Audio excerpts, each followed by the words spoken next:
Quand on regarde la couverture du livre, on voit un homme avec un front dégarni, une chemise simple, pas de fioritures, des lunettes rectangulaires, légèrement arrondies.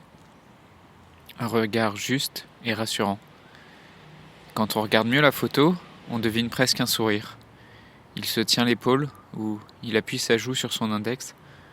Deux positions apparemment anodines, mais qui ont beaucoup de sens. Celle du soutien et celle de l'écoute. Derrière le sourire, beaucoup de bienveillance, beaucoup d'empathie. Et quand on l'écoute, il a une voix douce, grave, calme, posée. Il pèse ses mots. Des mots intelligents qu'il a mûrement réfléchis. Et pour cause, c'est la vie qui les lui a enseignés. D'aucuns diraient qu'il n'est pas né de la dernière pluie. C'est sûr qu'à 84 ans, Boris Cyrulnik, c'est un orphelin qui a vécu.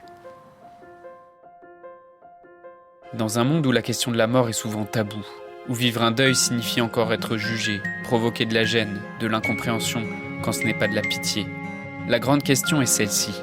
Comment des orphelins comme nous, qui avons vécu très tôt la mort d'un parent, qui ne voulons pas porter ce poids sur nos épaules toute notre vie, ni qu'il impacte nos relations actuelles, comment nous pouvons y donner un sens nouveau, construire des relations plus profondes, et surtout, comment nous reprenons le pouvoir sur nos vies. Mon nom est Johan, et bienvenue chez les orphelins résilients. Boris Cyrulnik naît à Bordeaux en 1937 et il vit là-bas le début de la Deuxième Guerre mondiale. D'une famille juive, son père s'engage dans la Légion étrangère et donc Boris Cyrulnik est séparé de son père quand il a 2 ans et sa mère se fait arrêter quand il a presque 5 ans et elle est immédiatement déportée à Auschwitz. Il sera placé à l'assistance publique et ensuite recueilli par une institutrice. Il reverra brièvement son père dans un camp militaire et ensuite son père se fera arrêter et déporter. À 6 ans, Boris Cyrulnik, il se fait arrêter par des hommes armés qui sont venus pour le mettre à mort. Il le réveille en fait, à ce moment-là donc il est chez cette institutrice. Il le réveille avec un revolver, avec une torche électrique dans l'autre main. Et à 6 ans à peine, il est arrêté, emprisonné, emmené dans une synagogue qui lui servira de prison. Par chance, il arrive à s'en évader avec l'aide d'une infirmière. Ensuite, il sera caché par un réseau résistant. Il va changer de prénom pour le nom de Jean Laborde jusqu'à la fin de la guerre. Et à la fin de la guerre, il sera ensuite élevé par sa tante maternelle à Paris. Donc de son vécu d'orphelin, puisque donc son père, il l'a presque pas vu à partir de ses 2 ans. Il ne l'a revu qu'une fois avant qu'il soit déporté. Et sa mère, il ne l'a plus vue après ses 5 ans, puisqu'elle a aussi été arrêtée et déportée et morte à Auschwitz. Forcément, Boris Cyrulnik, il a gardé des souffrances et des difficultés qu'il raconte, des difficultés à contrôler ses émotions, une sensibilité très forte et très accrue aux signaux du danger, parce que dans cette période-là de son enfance, il était constamment en danger de mort, recherché par les Allemands et risquait à tout moment d'être exécuté. Et il vit aussi des réminiscences traumatiques quand il repasse sur les lieux de son arrestation, quand il sera plus grand.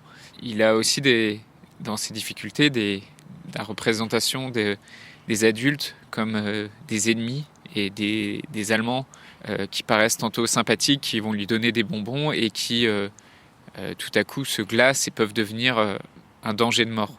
Ou encore d'autres adultes qui croisent et qui refusent de l'accueillir, qui voient en lui un vrai danger et donc qui le rejettent. Et il va en avoir des troubles comportementaux traumatiques.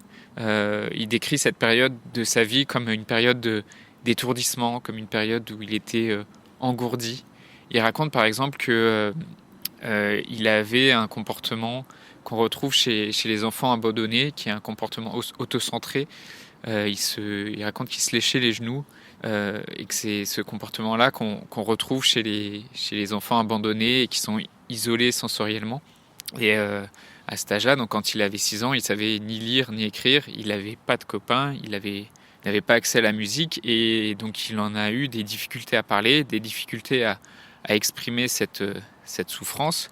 Et il raconte aussi qu'il Il a été double, plus tard, en grandissant, parfois inventif, parfois gai, actif, mais parfois très sombre et très renfermé, voire coléreux.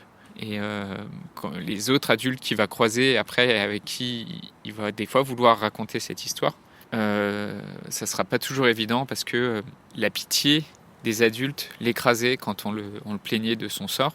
Et il recevait aussi parfois des commentaires déplacés, comme par exemple une fille qu'il a croisée, à qui il a raconté son histoire et qui lui a dit « à ta place, je serais morte avec ma famille ».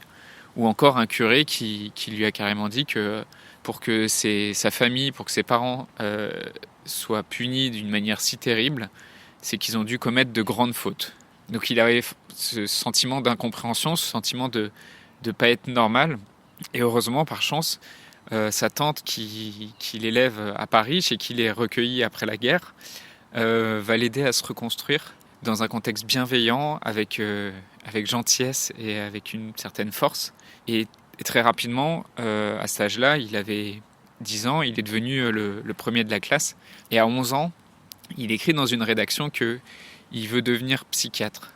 Et quand il devient adulte, ensuite, il a besoin de comprendre la psychologie, il a besoin de comprendre la psychiatrie, il a besoin de comprendre et il cherche à comprendre et expliquer la folie du nazisme, comprendre l'absurdité de l'enfance dans laquelle il a grandi, l'enfance qu'il a vécue. Il raconte, je le cite, « Pour maîtriser ce monde et ne pas y mourir, il fallait comprendre, c'était ma seule liberté ». Donc il va faire des études secondaires, puis des études supérieures à Paris, en médecine, en psychiatrie et en psychanalyse. Il va devenir auteur, il va écrire et coécrire plus d'une 50aine de livres, ses mémoires autobiographiques, des essais scientifiques, ses recherches en psychiatrie et en psychanalyse.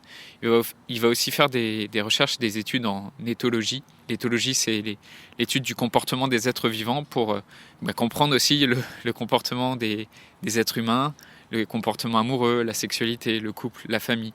Et il va se marier en 1964 avec une femme médecin et peintre, et il va avoir 2 enfants avec cette femme.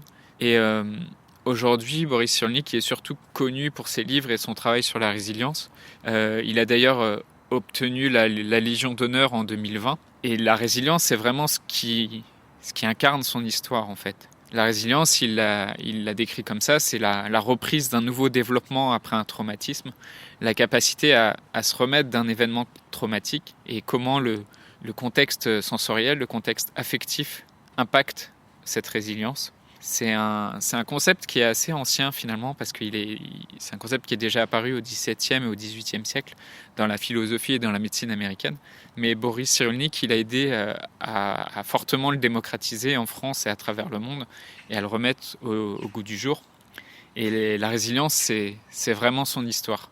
Voilà pour l'histoire de Boris Cyrulnik. Je voulais ouvrir avec cet épisode une mini-série dans le podcast qui traite sur le parcours de vie d'orphelins résilients connus. Dis-moi en commentaire dans le groupe Facebook ou sur Instagram si ce type d'exemple, si ce type d'histoire, c'est des choses qui t'inspirent et qui te motivent. Et si ça te plaît, je referai d'autres épisodes sur ce modèle où j'irai explorer aussi le vécu d'un autre orphelin qui est devenu célèbre. Et c'est des épisodes qui reviendront ponctuellement dans le podcast. Je voudrais te remercier d'avoir écouté cet épisode et j'espère sincèrement que ce que je t'ai partagé aujourd'hui t'a aidé. Si ça t'a aidé, alors assure-toi de le partager avec quelqu'un d'autre qui en a besoin. J'ai créé récemment un groupe Facebook qui rassemble des orphelins ayant pour mission de partager leur expérience et de s'entraider. Ce groupe s'appelle Orphelins Résilients et l'accès est gratuit. Tu peux retrouver tous les détails pour rejoindre le groupe dans la description du podcast. Orphelins Résilients, c'est une communauté d'orphelins entreprenants, audacieux, ayant réellement envie de faire une différence dans leurs relations auprès de leurs proches et avoir une vie de couple inspirante. Dans ce groupe, tu retrouveras des interviews d'experts et d'artistes, des questions-réponses, des lives et des méditations, et surtout un groupe d'orphelins motivés, courageux et bienveillants.